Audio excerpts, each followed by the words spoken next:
నిన్నటి current affairs లోని చివరి ప్రశ్నకు సమాధానం. చీఫ్ ఇన్ఫర్మేషన్ ఆఫీస్ కాన్ఫరెన్స్ 2025 ఏ రాష్ట్రంలో జరిగింది? చీఫ్ ఇన్ఫర్మేషన్ ఆఫీస్ కాన్ఫరెన్స్ 2025ను భారత ప్రభుత్వం న్యూఢిల్లీలో నిర్వహించింది. ఇది GOV.in harmonisation of digital footprint చొరవలో భాగం. ఏకీకృత డిజిటల్ బ్రాండ్ గుర్తింపు కోసం ప్రభుత్వ వెబ్సైట్లను సమన్వయం చేయడంపై ఈ సమావేశం దృష్టి సారించింది. GOV.in ప్లాట్ఫామ్ ద్వారా వెబ్సైట్ యాక్సెసిబిలిటీ పనితీరును మెరుగుపరచడం CIO లక్ష్యం.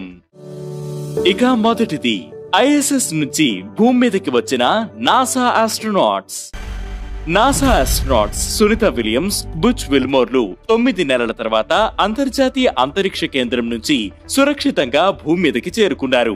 మార్చి 19 తెల్లవారుజామున 3:27 స్పేస్ ఎక్స్ కు చెందిన క్రూ డ్రాగన్ ఫ్రీడమ్ క్యాప్స్యూల్ ద్వారా వారు భూమి మీదకి చేరుకున్నారని నాసా వెల్లడించింది. ఫ్లోరిడా తీరంలో ల్యాండ్ అయిన క్యాప్స్యూల్ నుంచి ఇద్దరిని బయటికి తీసుకువచ్చి హ్యూస్టన్ లోని జాన్సన్ స్పేస్ సెంటర్ కు తరలించారు. ఇక రెండవది, సర్వామ్ ఏఐతో భాగస్వామ్యమైన UIDAI. ఆధార్ సేవలు పొందుతున్న వినియోగదారులకు మరింత మెరుగైన సేవలు అందించేందుకు unique identification authority of India బెంగళూరుకు చెందిన స్వదేశీ జనరేటివ్ AI కంపెనీ సర్వామ్ ఏఐతో భాగస్వామ్యం కుదుర్చుకుంది. ఇది AI ఆధారిత వాయిస్ ఇంటరాక్షన్లు, real time fraud detection, multilingual support తో పాటు ఆధార్ సేవలని మరింత భద్రతతో సమర్థవంతంగా అందిస్తుంది. ఇక మూడవది, భారత్ ఫ్రాన్స్ మధ్య నావల్ కోఆపరేషన్ ను బలోపేతం చేసేందుకు వరుణ 2025. భారత్ ఫ్రాన్స్ దేశాల మధ్య నావికా సహకారాన్ని బలోపేతం చేయడమే లక్ష్యంగా 23వ వరుణ 2025 ద్వైపాక్షిక నావికాదళ వ్యాయామం మార్చి 19 నుంచి 22 వరకు జరగనుంది. 2001 నుంచి మొదలైన ఈ ఈవెంట్ ఇరు దేశాల మధ్య నావికా పరస్పర చర్య, కార్యాచరణ సినర్జీని పెంపొందించేందుకు కీలక వేదికగా మారింది. వరుణ 2025 మల్టిపుల్ డొమైన్లలో సముద్ర సామర్థ్యాలపై అద్భుతమైన ప్రదర్శన ఇస్తుంది.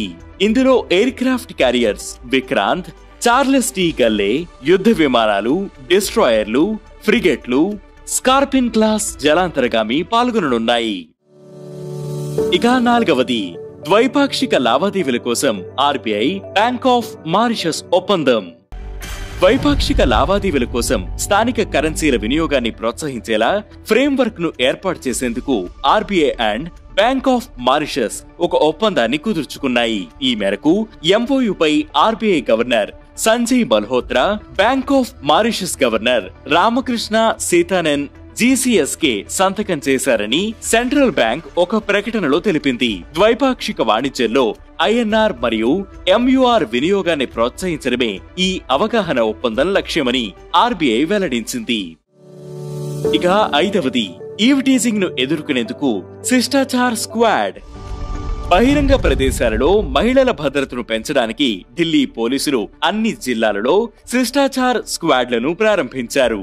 ఈ యాంటీ ఈవ్ టీజింగ్ స్క్వాడ్లు యాక్టివ్ పాట్రోలింగ్, ఆకస్మిక తనిఖీలు, పబ్లిక్ అవుట్ రీచ్ ద్వారా వేధింపులను అరికట్టడం లక్ష్యంగా సీనియర్ అధికారుల పర్యవేక్షణలో ఈ స్క్వాడ్స్ పనిచేస్తాయి. ఇక ఈ రోజు కరెంట్ అఫైర్స్ క్వశ్చన్, భూమిపై అత్యంత పురాతనమైన సరస్సు ఏది?